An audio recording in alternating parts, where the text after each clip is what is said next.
Good evening. Welcome to our Wednesday night Bible study. I'm Pastor Mike Martin, and thank you guys for tuning in at home. And for the rest of you, thank you for coming in here tonight. And when I walked from my office, I got quite just a blessing.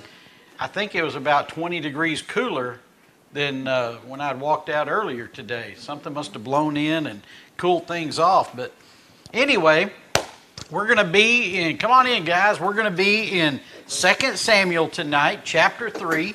And as we look at this, we're coming into an interesting part of the story.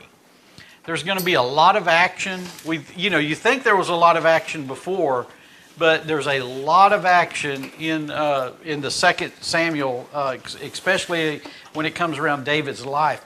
Now, David, up until this point, David he's now established himself as king of Judah. There's no doubt he is the king of Judah.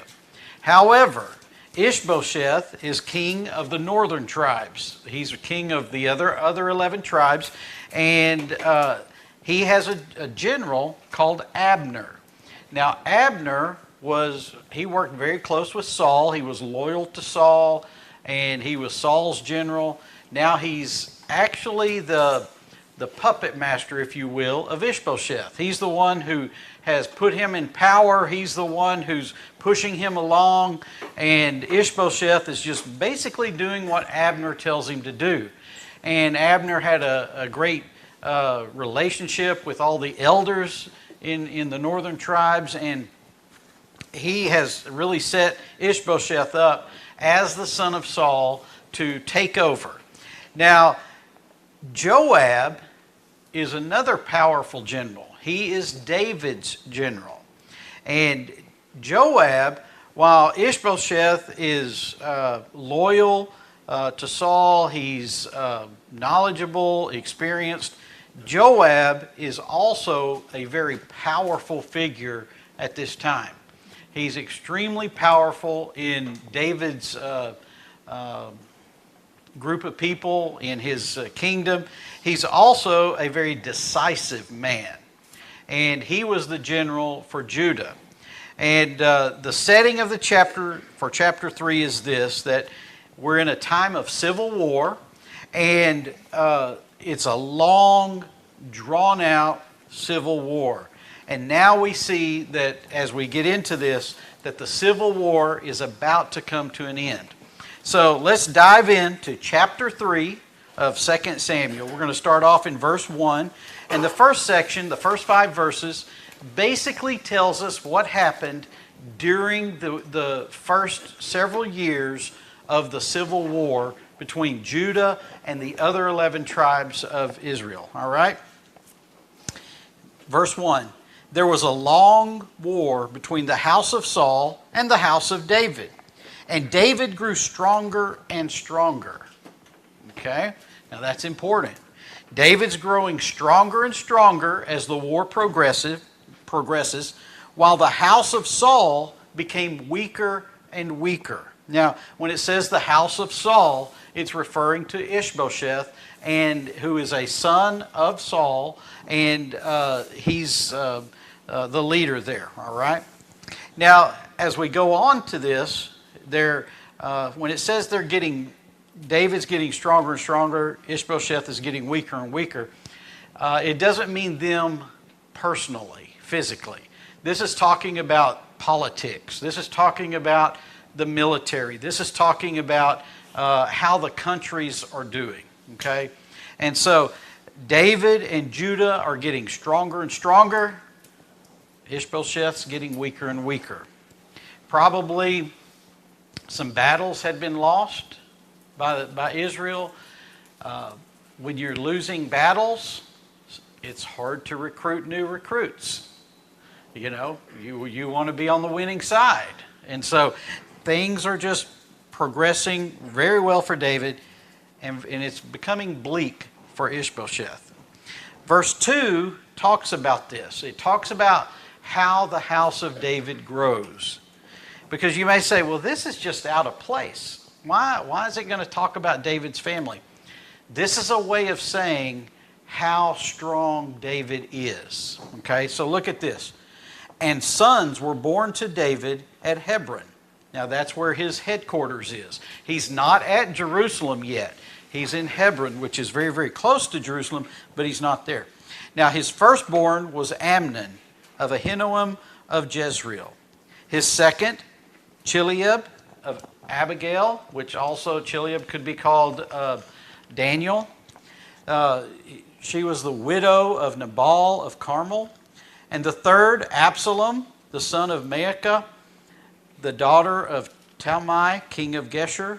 Now Absalom is that famous son that he will actually cause another civil war in Israel and actually fight against his dad David. Verse 4, it says, and the fourth, Adonijah, the son of Haggith, and the fifth, Shephatiah, the son of Abital, and the sixth, Ithream of Eglah, David's wife. These were born to David in Hebron. Now, here we see 6 sons that were born to him in Hebron. I believe altogether, and I might be off 1 or 2, but from what I can tell, the Bible records 19 sons by name that were born to David. And then there's another 2 that were not given names. Okay? It also records one of his daughters. Now, that means that David probably and could have had many other sons and daughters who were just not mentioned in the Bible. All right? So, as we look at this growth of his family is seen as political strength and blessing from God. Okay? So when you would look at a king, the number one of maybe not the number one, but one of the high priorities of any king is to continue his legacy. And that was continued through the son. Okay? So these kings would try to have as many children as they could to ensure that he would have an heir to his throne. Okay? Now, you may say, well, why don't they just have 1 or 2 like normal people? Well, we're normal, but did you know that for most of humanity's history, we're not normal? We have modern medicine. The child and infant birth rates were just way up there back in those days. They didn't have medicine. A lot of ladies would die in childbirth, starvation, war, illness, all of those things. And so to have a lot of children meant that your legacy would continue. And this was important. It also speaks to, if you had this many wives and could support all of this, it speaks well of how your country's going. Now, some of you guys are laughing right now. Keep that to yourself, please. All right, as we go on, verses 6 through 21, we're going to see that the general for Israel, whose name is Abner, he is now about to switch sides. He's about to leave Ishbosheth over a disagreement. Okay, he's going to leave over a disagreement, and he's going to offer his allegiance to King David. So, starting in verse 6, look at this. While there was a war between the house of Saul and the house of David, Abner was making himself strong in the house of Saul. So, even though the house of Saul is getting weaker and weaker, Abner his power is still increasing in that kingdom. He has a good hold on what's going on, especially with the weaknesses that are seen in Ishbosheth. Okay, so as we continue, we see that it says, now Saul had a concubine whose name was Rizpah, the daughter of Ai. And Ishbosheth said to Abner, why have you gone in to my father's concubine? So, at the beginning of this, what we see is that Ishbosheth is now rebuking Abner because Abner has gone into one of King Saul's concubines. Now, you all know what that means, okay? They had relations, and you may say, well, what does it matter? King Saul is gone. This was still considered King Saul's person, concubine. There you go. Yes, maid. He was looking, this was an important thing.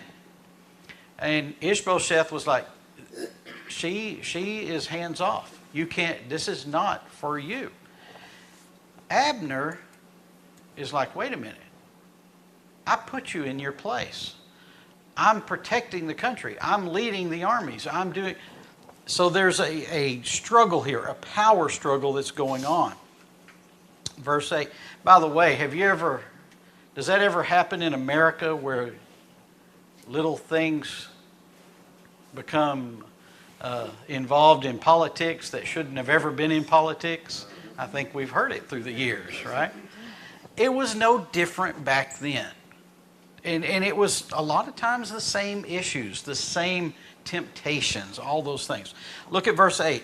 Verses 8 through 11, we're going to see that Abner takes offense at Ishbosheth taking offense. Okay? It says, then Abner was very angry over the words of Ishbosheth. So, he's mad because Ishbosheth has confronted him. All right? And he said, am I a dog's head of Judah? To this day I keep showing steadfast love to the house of Saul your father, to his brothers, and to his friends, and have not given you into the hand of David.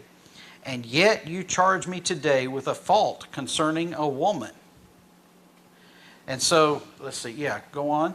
And God do so to Abner, and more also, if I do not accomplish for David what the Lord has sworn to him, to transfer the kingdom from the house of Saul and set up the throne of David over Israel and over Judah from Dan to Beersheba. And Ishbosheth could not answer Abner another word because he feared him. So here we see that Abner is actually the power in the northern tribes. Ishbosheth is afraid of him. He's really not the king. He is the king in name and in lineage from Saul, but not as far as power. Okay? Abner is actually the power there. Now, Abner says, I switch sides. And I'm going to make sure that David now becomes the king of all of Israel. Not just Judah, but what you have too. Okay?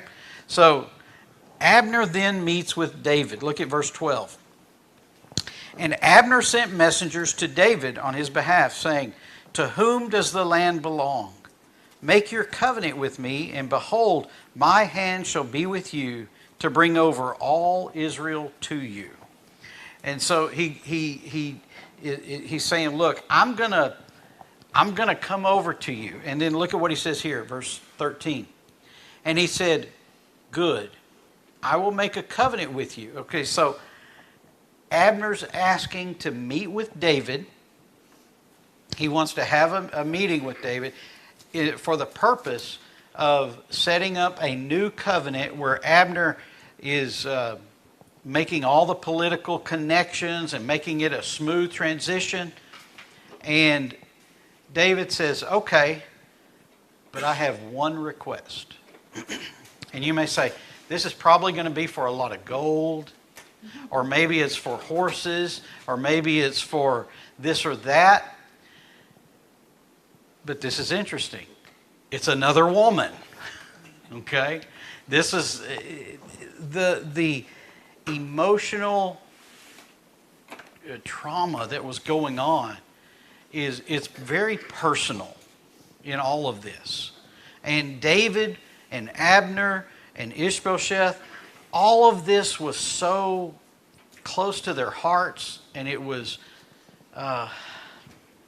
so relationship driven. But look at this. What David said in verse 13. And he said, good, I will make a covenant with you, but one thing I require of you. That is, you shall not see my face unless you first bring Michal, Saul's daughter, when you come to see my face. Then David sent messengers to Ishbosheth, Saul's son, saying, give me my wife Michal, for whom I paid the bridal price of 100 foreskins of the Philistines. And Ishbosheth sent and took her from her husband, Paltiel, the son of Lachish. But her husband went with her, weeping after her, all the way to Bahurim. Then Abner said to him, go, return, and he returned. So, Abner wants to meet with David. He requests to meet with David. David demands that he gets Michal. Now you're saying, wait a minute. Who's this Michal lady? Do you remember when David fought Goliath? David fought Goliath because King Saul said, I'm going to give you the hand of my daughter. Well, King Saul reneged. He did not give him the hand of the first daughter, but he did come back later and give him the hand of Michal. Michal, when David left Saul and was on the run, Michal went a different direction, and now David is saying, look, I want my wife back. I've earned her, right? And you may say, you can't earn a wife. It's on love. Back then, this was a whole different deal, okay? So he goes back, he demands this, and so Abner then, in verse 17, look at what happens in verse 17. And Abner conferred with the elders of Israel. So Abner sets up a meeting with David. He gets the message back, you got to bring Michal. Ishbosheth sends Michal because he's getting weaker and weaker.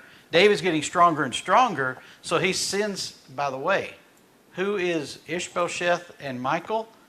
Brother and sister. Right? I mean, this is all, goodness gracious, this is a mess, right? And so he sends her back to David, and her poor husband, Paltiel, he cries all the way till Abner says, look, dude, just go home. You're going to get killed. Okay, so he goes home. Verse 17 then. What we see now is that Abner, he's trying to get all the political stuff done. So he goes back to the north and he meets with the elders of the 10 and 11 tribes, okay, up in the north. And he says this, Abner conferred with the elders of Israel, saying, verse 17, for some time past you have been seeking David as king over you. Whoa. Whoa, that's new news, isn't it? So this is something that Abner has been pushing for Saul's descendant to be the king, but there's been another group of people in the north that want David. Okay? And there's been some people saying, we need to go with David. He's the anointed. Verse 18. Now then, bring it about. For the Lord has promised David, saying, by the hand of my servant David, I will save my people Israel from the hand of the Philistines and from the hand of all their enemies. Abner also spoke to Benjamin. Who's Benjamin? Well, Benjamin is the tribe Benjamin. Benjamin, the tribe of Benjamin, is the tribe that Saul came from. And they are the main ones that have been in the front line of the battle, so to speak. Okay? So he speaks to Benjamin also, that tribe. And then Abner went to tell David at Hebron all that Israel and the whole house of Benjamin thought good to do. So he's meeting with them. They decide to come and join up with David. They're going to go with what Abner says. Verse 20.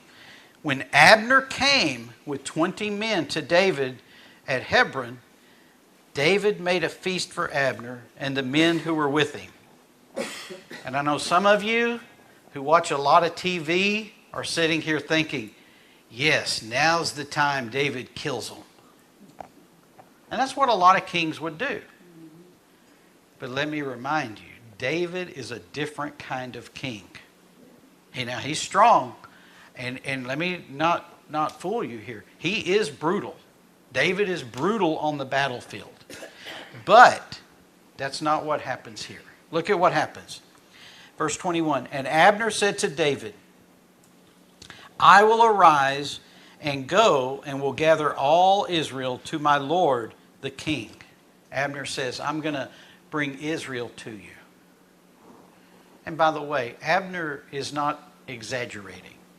He does have this ability. He has that much sway with the people. I will bring all of Israel to my lord the king, that they may make a covenant with you, and that you may reign over all that your heart desires. So David sent Abner away.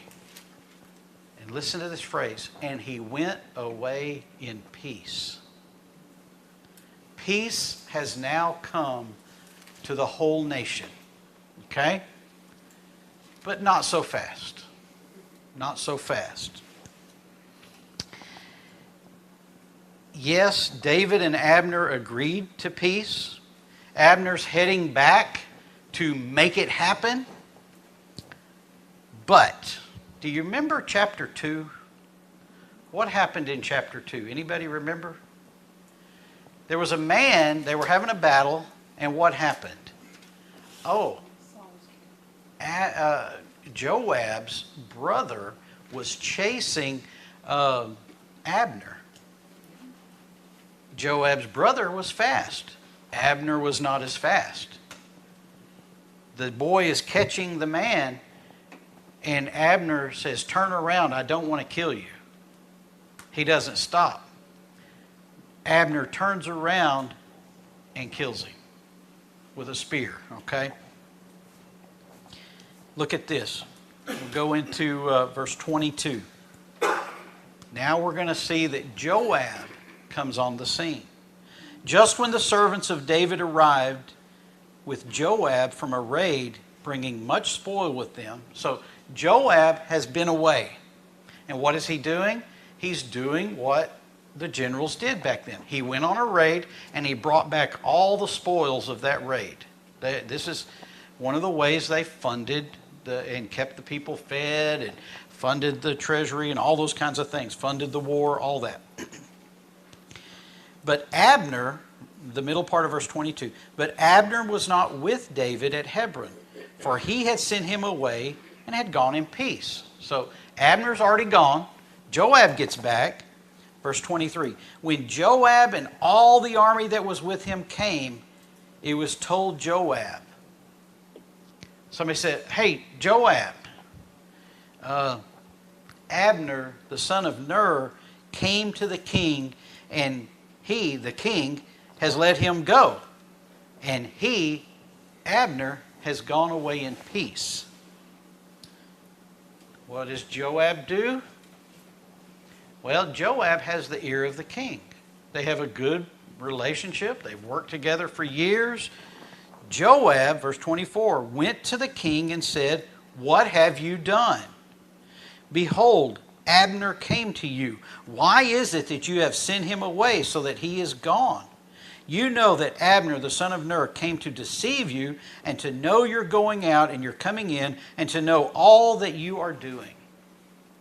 He says, look, David, this is enemy number one, and you let him go. This is not good. He just came here to trick you. He came here to find out what you're doing so that he could put set a trap up for you and do away with you. And you let him go. That's what Joab tells him. All right. So Joab confronts David, and Joab sees no good or value in the treaty that David has made with Abner. He doesn't see any good in it. There's a little bit more to the story. I think it goes back to Joab will never see anything good in Abner because Abner had killed Joab's brother. He's just never gonna agree with David when it comes to Abner. Okay? So verse 26. There we are. I knew I'd find it. Joab, it says, when Joab came out from David's presence, so he's met with King David. Now he's walking out the doors of the throne room or wherever they were. And he's no longer, David can't hear him. He can't see him, any of that. It says he sent messengers after Abner. And they brought him back from the cistern of Sirah. But David did not know about it. And when Abner returned to Hebron, Joab took him aside into the midst of the gate to speak with him privately. And there he struck him in the stomach so that he died for the blood of Asahel his brother. So Joab says, hey, you guys go get Abner. Bring him back. They catch him, bring him back. Joab takes him around the corner and says, hey, Abner, let's talk. And he does him in. He kills him, okay? Afterward, verse 28. Now, many people say, well, he's in the right because Abner had killed Asahel, the brother of Joab. So it was okay, right? Well, look at verse 28. Afterward, when David heard it, he said, I and my kingdom are forever guiltless before the Lord for the blood of Abner, the son of Ner. In other words, he said, this is not what we do. This is not what I ordered. This is not who we are. Verse 29. May it fall upon the head of Joab and upon all his father's house, and may the house of Joab never be without one who has a discharge, or who is leprous, or who holds a spindle, or who falls by the sword, or who lacks bread. So Joab and Abishai his brother killed Abner because he had put their brother Asahel to death in the battle of Gibeon. So Joab kills Abner, and then what we see here in verse 28 through 30, David then curses Joab, his number one man. He says, look, you're a murderer. This should not have happened. So, verse 31 happens. Look at this. Then David said to Joab and to all the people who were with him, tear your clothes and put on sackcloth and mourn before Abner. And King David followed the bier. Now that's not beer like B-E-E-R. That's the funeral procession, okay? B-I-E-R. They buried Abner at Hebron. And the king lifted up his voice and wept at the grave of Abner. And all the people wept. And the king lamented for Abner, saying, should Abner die as a fool dies? Your hands were not bound, your feet were not fettered. As one falls before the wicked, you have fallen. And all the people wept again over him. Then all the people came to persuade David to eat bread while it was yet day. But David swore, saying, God do so to me, and more also, if I taste bread or anything else till the sun goes down. And all the people took notice of it, and it pleased them, as everything that the king did pleased all the people. So all the people and all Israel understood that day that it had not been the king's will to put to death Abner, the son of Ner.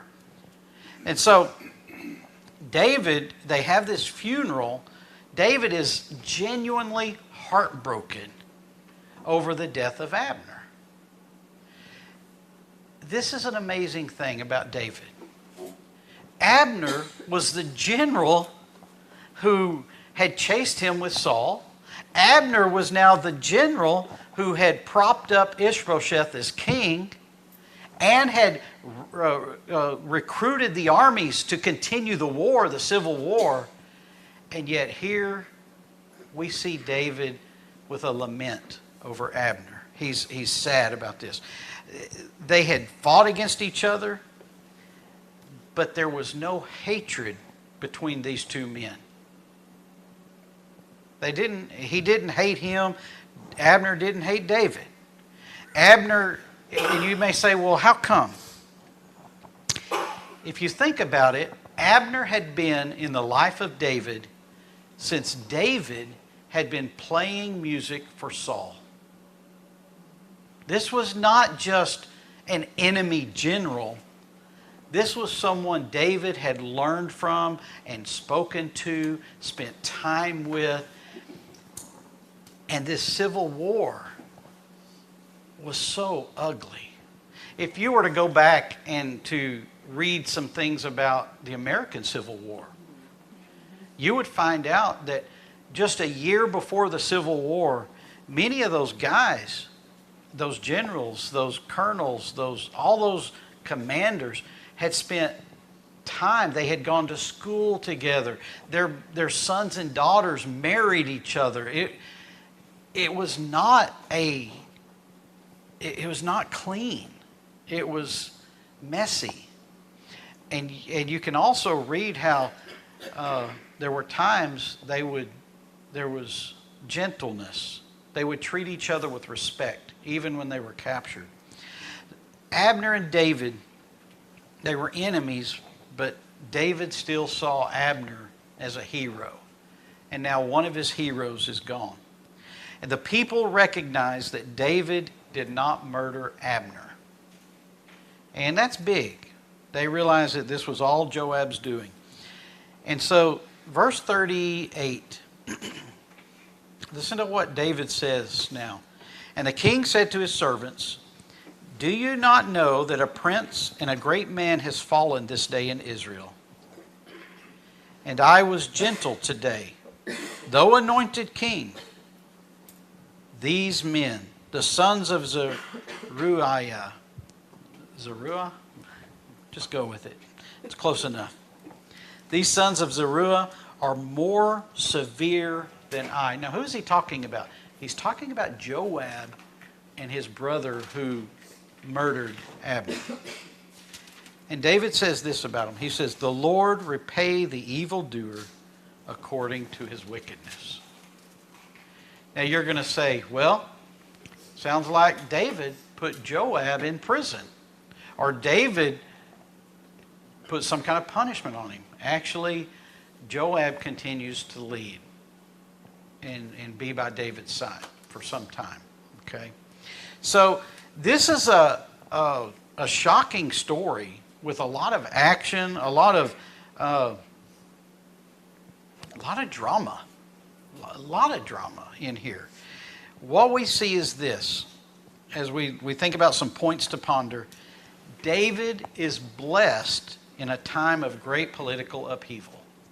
Now, you may say, how is he blessed? Well, he has a lot of wives and a lot of children. Now, we'll find out later on that a lot of those children are not near what their father is. They're morally, politically, spiritually, they just don't measure up to their dad. David was a phenomenal figure. But David is blessed at this time with all of this family and with the coming together of the 12 tribes of Israel under his kingship. Second point to ponder, Judah grows stronger and Israel grows weaker here. And this sets the stage for another split when King Solomon dies. Now, this is the son of David who will succeed him, but there's going to be another split in the kingdoms. Okay, we see even right here with Judah being so strong and having so much political influence over the other tribes that eventually this is going to cause a rift down the line. And you can read about that in 1st and 2nd Kings and 1st and 2nd Chronicles. Joab, third point to ponder, Joab is called a murderer because he sought revenge on Abner. Here's the point to ponder. We are taught by the Lord to forgive, not to seek revenge. This is a prime example in the Old Testament of how we are to forgive rather than to seek revenge. Another point to ponder, we do not see that David held hatred in his heart. This is so refreshing. He loved Saul, even though Saul declared him as his enemy. He loved Abner, even though Abner did everything he could to be a vicious enemy of David. He loved others in the future, some of them his own family, who would betray him. David was a man who forgave. And then we see this. And this is a point to ponder that as I've watched David through 1st and 2nd Samuel, is so amazing to me. God is protecting David through it all. Whatever it is, He's protecting him. I want you to remember, no matter what you're going through, God is with you. And you may say, does that mean I'll never die? No, we all will. But you know what?